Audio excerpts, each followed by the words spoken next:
साल 1950 के आसपास की बात है। बलिया के इब्राहिम पट्टी गांव से एक 23 साल का लड़का इलाहाबाद पहुंचा था। राजनीति शास्त्र से एमए करना ही लक्ष्य था। मशहूर हिंदू हॉस्टल को ठिकाना बनाया और कुछ ही दिनों में इलाहाबादी रंग में रंग गए। सोशलिस्ट विचारधारा ने प्रभावित किया तो ठान लिया कि अब राजनीति को ही फुल टाइम पेशा बनाना पड़ेगा।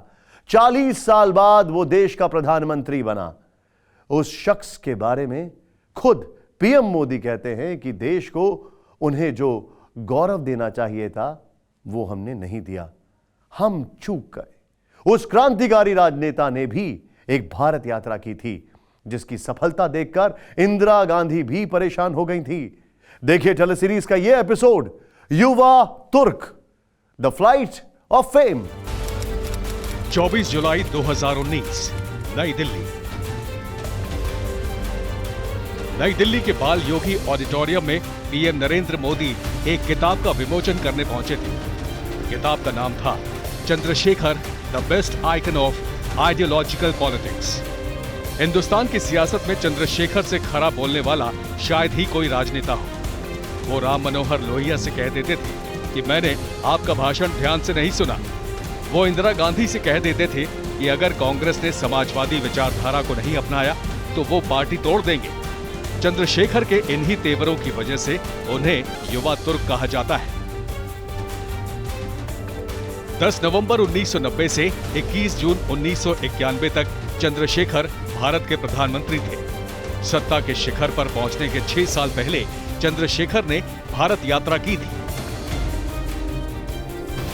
6 जनवरी 1983 को कन्याकुमारी के विवेकानंद स्मारक से भारत यात्रा की शुरुआत की थी, जो 25 जून 1984 को दिल्ली में राजघाट पर खत्म हुई।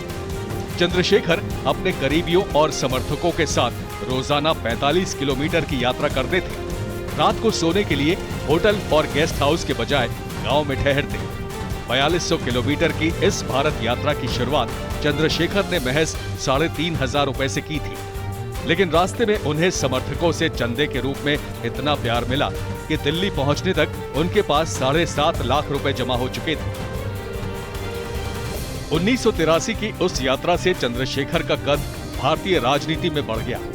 पीएम बनने से पहले चंद्रशेखर ना तो केंद्र में कभी मंत्री रहे, न राज्य में। वो सांसद से सीधे पीएम बने।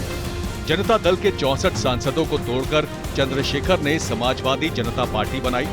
जिस कांग्रेस के खिलाफ माहौल बनाकर जनता दल की सरकार बनी थी, उसी कांग्रेस के सपोर्ट से चंद्रशेखर पीएम बने। इसके बावजूद चंद्रशेखर का नाम और कद भारतीय राजनीति में आला मुकाम रखता है।